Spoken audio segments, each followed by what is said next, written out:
Strategic Hotbox with Dr. Brandi Luv Stankovic. Discussing leadership, business, and how to take control of your life and achieve greatness. From the streets of Las Vegas, energized, informed, and never diluted. It's time to kick some ass.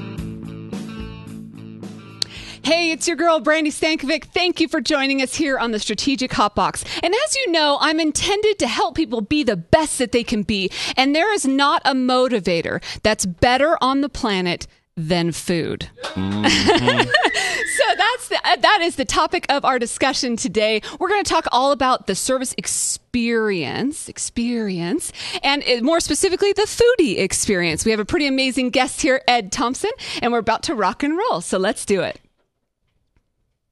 As you know, we have the podcast broken up into 3 segments, the Learn, the Love, and the Kickass. In the Learn section, I want to just share as much learning and information as possible and give you any tools that you need to succeed, things to help you get energized and inspired. And I'm a forever learner. I know many of you and our watchers and listeners are learners as well and want to improve and want to be the best that they can be. And even Ed and I have sat down and had many a discussion on how we can improve our own businesses or how we can work together to make that happen. And so I'm really excited to share some of his story today.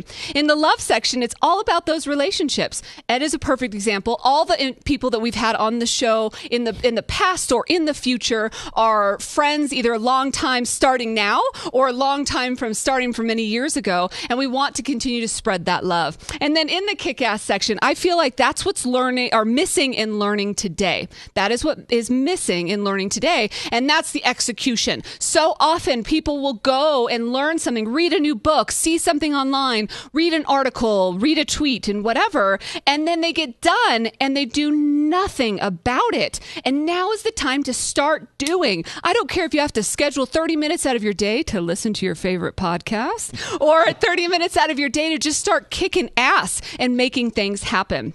And as you know, we've chosen to deliver this information in a very authentic way. We want to cut through the bullshit. We want to give it to you just like it is. We want to share in a more of a raw sense. And is that a conscious decision? It is. And we're going to talk a little bit about that experience and all of that in our session today.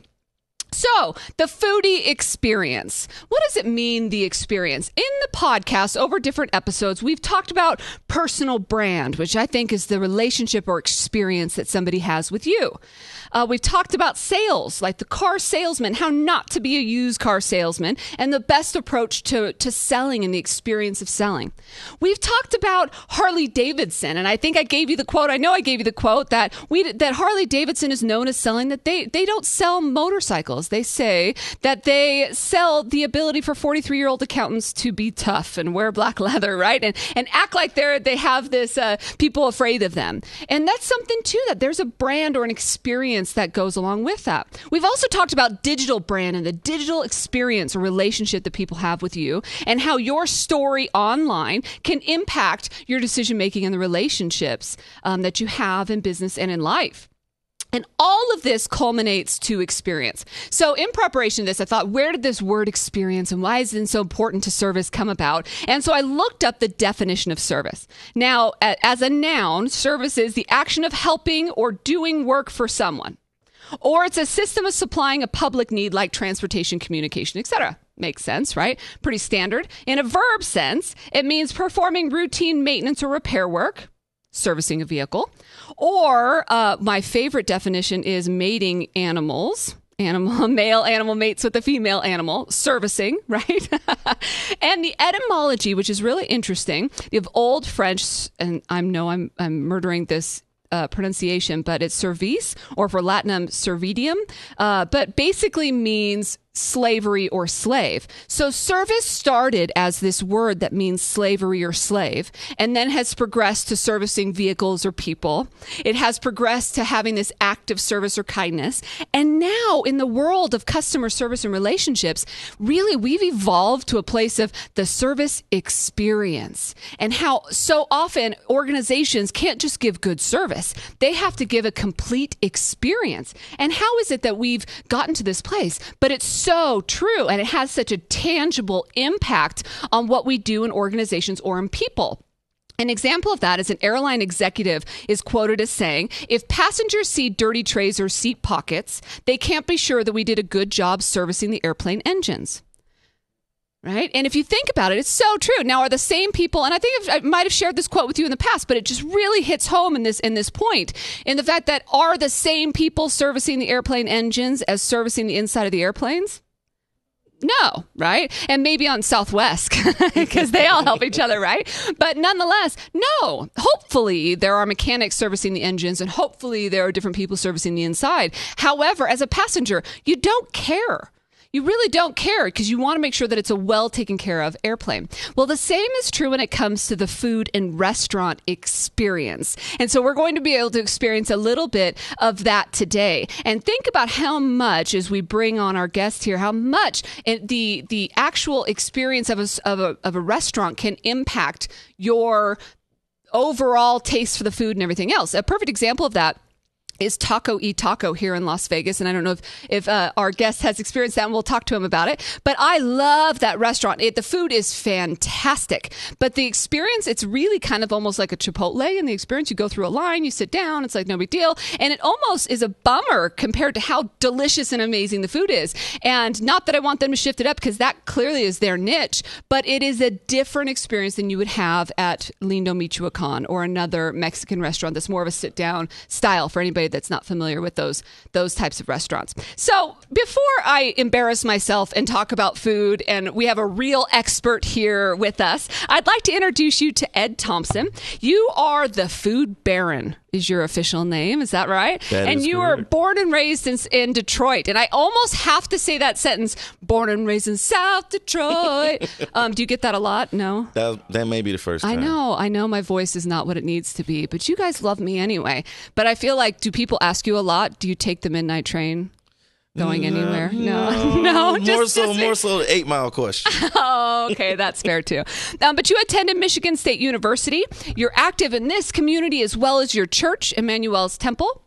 You were recognized as Vegas's 7 Magazine's Best of 2016, and I hear you're on track to do that again for 2017. And you have a lovely wife, Ariel, who has helped you along, I know, in many of these journeys. So welcome, Ed Thompson. Thank you for being here. Thank you for having me. It's a pleasure. Have you ever been to Taco y Taco? I love Taco y Taco. Food's great, My right? wife loves Taco y Taco, so if the wifey loves it, well then, you got to go. Happy wife, happy life. I mean, I've heard that. I don't think it's actually true. And I am slowly but surely learning it. Because how long have you been married?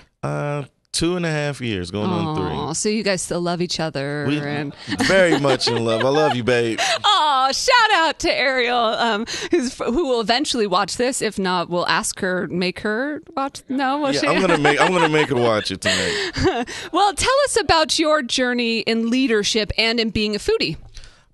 Journey in leadership. I don't look at myself as a leader. I try to lead by example, I guess. Just, whether it's good morals that I've learned from my church and my pastor and first lady, or morals I've learned from my mom, just kind of like, okay, he's doing this, this, and this. Maybe I should do this, this, and this, because it has a positive effect. Sure. And the same thing goes for food.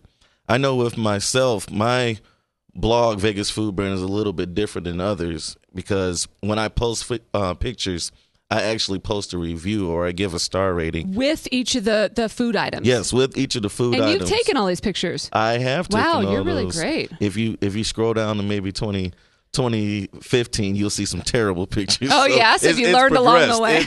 It's progressed greatly. But, yeah, I like to post a review, because I think it's kind of, and this goes back to being a leader and having good morals and whatnot, that posting a gorgeous picture of a burger, cheese, dripping with cheese and sauce, but it may not taste good. Right. And then if someone sees that picture and goes, oh, I'm going to go here, here, and here and try that, and they go and it's terrible, then they wasted their good on, their hard-earned money on something so you're that's keeping terrible. it real. Yeah, I'm trying to. That's awesome. And I love that it stems from your leadership and the way that you've been raised and grown into your role. Yeah, I don't like lying. Lying is terrible, or, being disingenuous. Misrepresented. Yeah, it's just like, I would hate for someone to come up to me or, send me a message and be like, hey, this was terrible. Why did you even post this? Sure. And it's like, oh, but it's a good picture. It'll get me lots of likes. That's not the. Yeah, that's how I feel about like Carl's Jr. commercials, right? With the really hot, skinny babe that like munches into the sandwich. I'm like, that bitch does not eat hamburgers.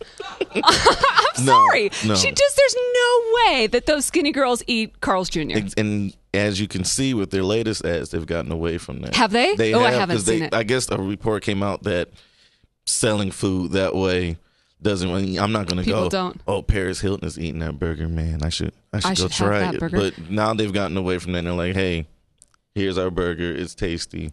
Come try it out instead of having, So it is more authentic. So they're learning They're learning slowly but surely. Interesting. So how has social media played a role for you? I mean, you're talking about keeping it real and that type of thing. How has that played into your foodie, journey? Social media is an amazing roller coaster. Like, that's a good way to say it. I tend to think of myself as an old soul. So like when it first came out, I was like, I'm not doing that. And then, the way Vegas Food Baron started is that my wife and I, we got married. We have date night every Friday. We would go to a new spot. And when I was like, let me take a picture and post it. And it just kind of exploded. And people were like, hey, you need to take more pictures. Show us where to eat in Vegas that's not necessarily on the Strip. Sure. And then it's crazy how social media works because now, 2.5 years later, I get various emails or direct messages a couple times a week. And it was like, hey, me and my husband are coming to Vegas. Do you know any restaurants near this hotel? Or we're staying with a cousin. Do you have any restaurants that are near this hotel? Or restaurants will reach out and be like, hey, we like the pictures that you take. Come by. It's social media is an amazing thing. So you get free food. Yes. Don't tell anyone. I love that you say that you're an old soul too. And I just have to say, is that because you have such a soulful voice?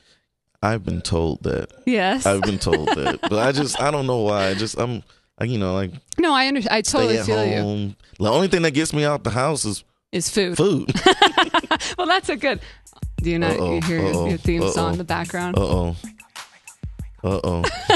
This is maybe me in the past life. So social media then has contributed to your journey. So you started out as just a guy who took photos of his food, and now you've become this kind of person that people are going to as an expert to say, come taste our food, and or what recommendations do you have? Yeah, more so like I wouldn't say I'm an expert. I just like good food, and I like telling people about good food. Or if it's a bad experience, I'll be like, hey, maybe it was. I'm like totally clowning on restaurants. I just like maybe they had an off night. So you're nice. This was my experience, right?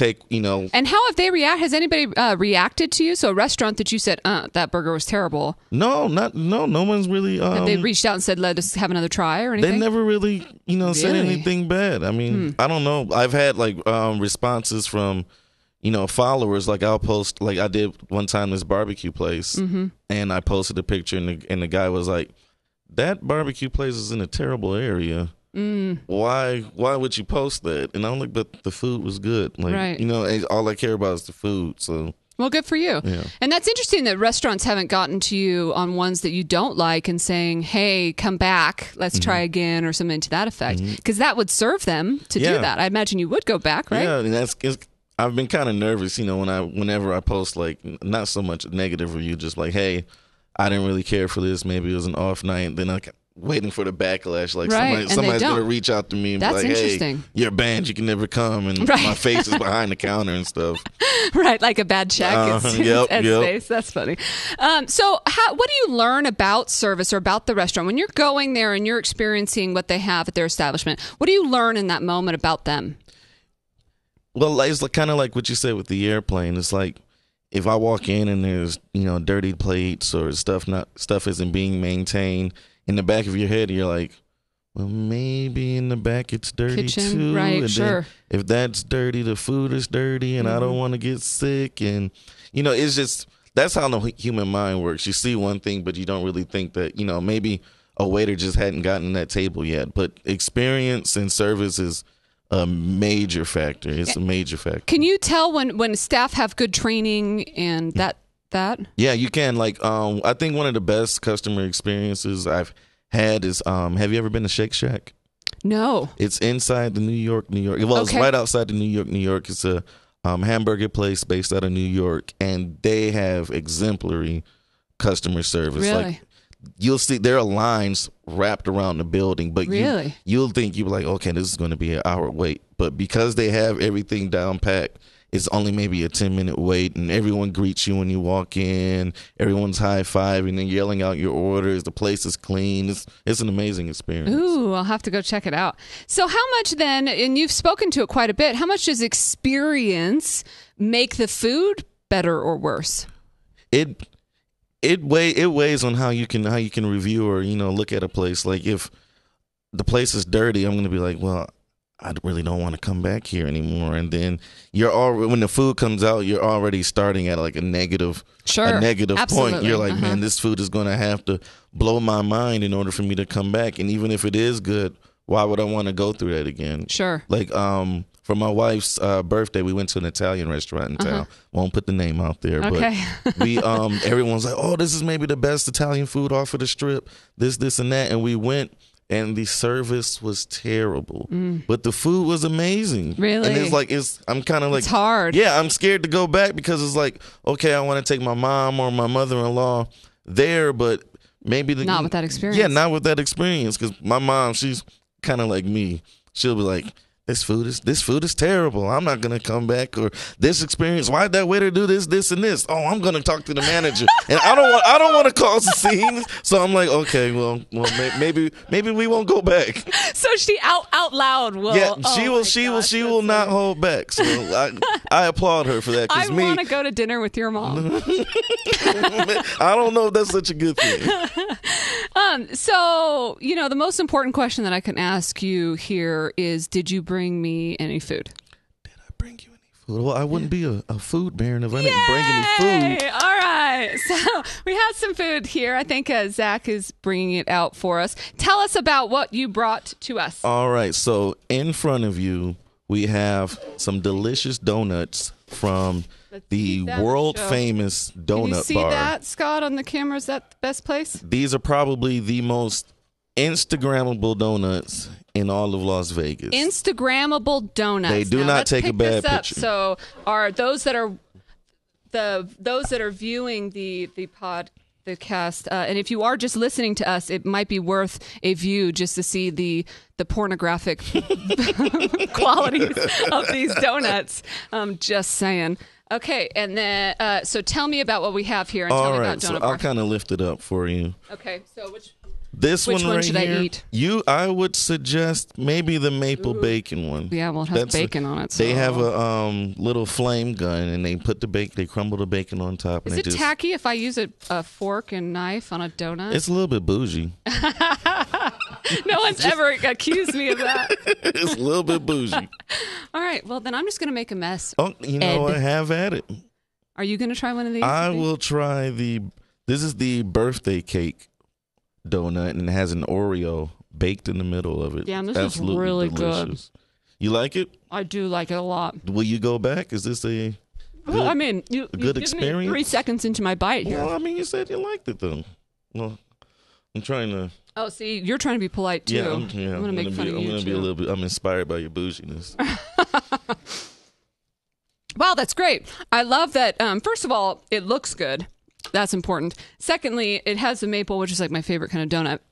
But then there's bacon. Mm-hmm. I feel like that's... And so tell us about what else we have here. Okay, so this donut at the top is their creme brulee donut. Oh, wow. It has a hard crust on top. And when you break it, there's like an audible... Like this donut, the video that one of the foodies in Vegas shot has been gone worldwide and viral. Has it really? Wow. When you crack into it, there's an audible crack. It's absolutely ridiculous. This is the Simpsons-inspired... Oh, it's a massive donut. Yeah, Homer's Simpson donut.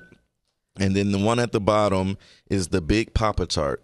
The Big Pop-A-Tart. Big Pop-A-Tart. And inside is a strawberry Pop-Tart that has been baked in the middle. And you said one of them has an Oreo in it. Well, I ate that one. Oh, cut it open so we can see the Oreo inside, would you? Let's cut it open. I will do so. Yum. So what made you bring Donut Bar here for us today? Is this one that you've been to before? I've been there. Look at that. Look at here. Yes. Look at that. Zoom in on that deliciousness.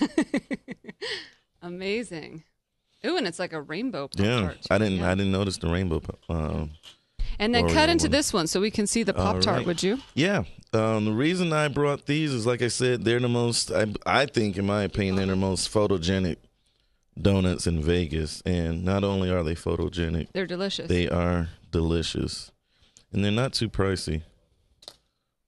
Hold it up and so we can...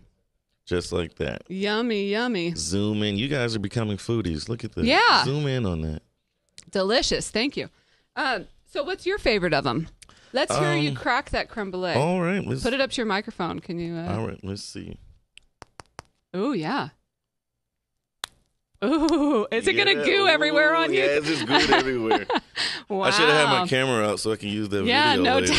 You can pull it off the podcast. We're making a mess with these donuts, but it's worth it because this is more than food. This is an experience, right? Overall experience. Cracking donuts and eating bacon off the top of maple donuts. I mean, this might be my favorite podcast ever. What?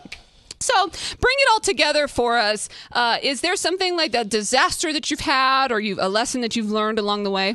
Not so much a disaster. It's just Vegas really doesn't know how to receive. I don't count myself as a social media influencer. I just like good food and posting about it. But Vegas doesn't really know how to receive Instagrammers as of yet. You know, Vegas still has their old kind of ways about them, and like when we're there, they'll like, okay, we want you guys to come and shoot photos, and they don't know that we're standing on top of tables and chairs trying to get aerial shots, and, breaking open like donuts, for instance, and there's cheese dripping everywhere, and then all the patrons are kind of like, what is happening over there? Yeah, they really don't know what's going on. And it's kind of, I mean, I wouldn't say that's a bad experience. Have you stood on a table at a restaurant? I've stood on chairs. No, I've laid down in parking lots. Oh my gosh, it's absolutely ridiculous. But you got to get a good shot. Well, that kind of plays into that whole, like, pictures aren't what they see. Like when you go to a restaurant, like I had one person said, they were like, hey, this person came to a restaurant and they wanted that burger right there. And they were like, well, why isn't it look like that? Yeah, why doesn't it look like that? Why isn't it dripping and with cheese? And how come I still don't look like a supermodel after all those Carl's Jr. hamburgers? Yeah, I'm sucking it in right now. I got to hide it well, I guess. So leave our listeners and watchers with an action item or takeaway. What's something they can learn from your experience? Action item or takeaway? I would say, well, I have a catchphrase, kind of. Please, I love it. Me and my best friends, we call ourselves pizza connoisseurs.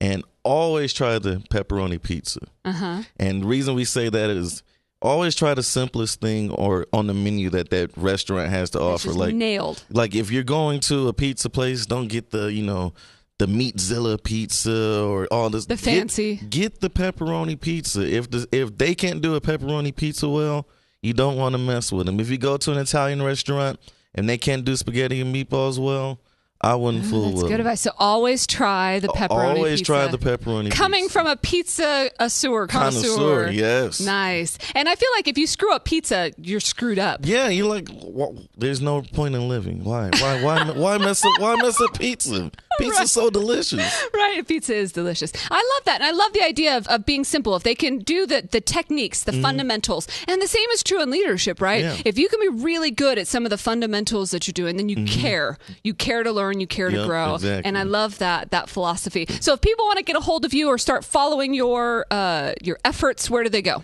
On Instagram, I'm under Vegas Food Baron. On Facebook, I'm also under Vegas Food Baron. It's under reconstruction right now, but my main way of reaching me is on Instagram. Send me a message if you want some restaurants to go to or want to find out where the hottest place in town is at. I'm there. Thank you so much, Ed, for being a part of this. Thank you for having me. And I love the donuts. I'm going to continue to munch when we head out to this shout out. All right. Hey, this is Chad. And Teresa. Founders of Wyoming Malting Company. In Pine Bluffs, Wyoming. And you're listening to the small town girl, Brandi Stankovic, on the Strategic Hot Box. Enjoy!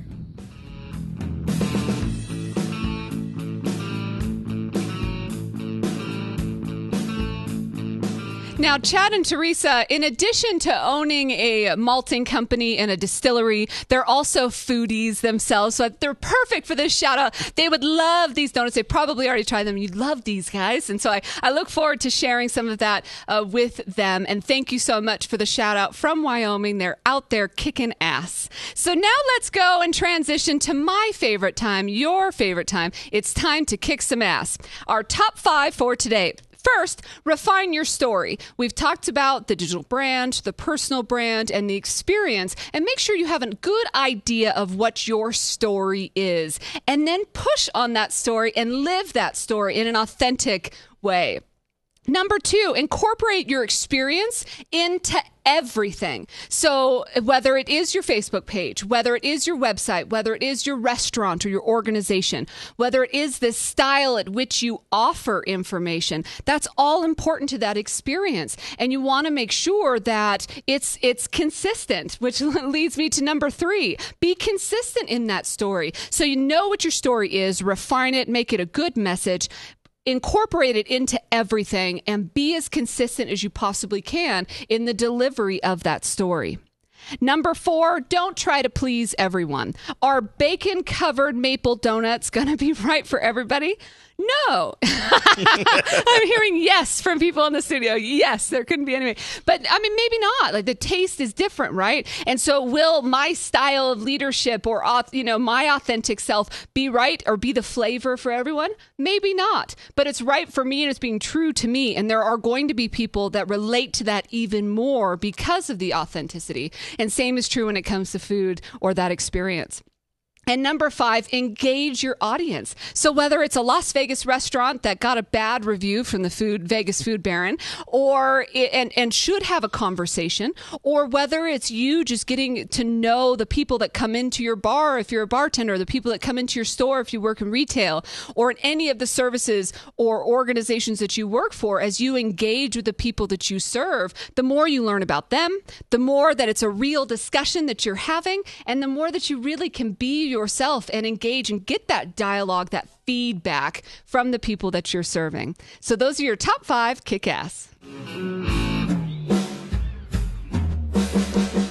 Thank you again to Ed and the Donut Bar for the donuts this morning. They're delicious. We'd love to hear from you, the listeners and watchers, on topics that you'd like us to tackle here at the Strategic Hot Box. Share your thoughts and questions with us on Twitter at Brandi Luv, that's BRANDILUV, or Instagram at Strategic Hot Box or at Brandi Luv. Or you can email us, of course, the email address is podcast@strategichotbox.com. For ongoing access to me, executive coaching tools, leadership development, worksheets, books, and a network of people that are wanting to kick ass just like you, head out to the strategichotbox.com.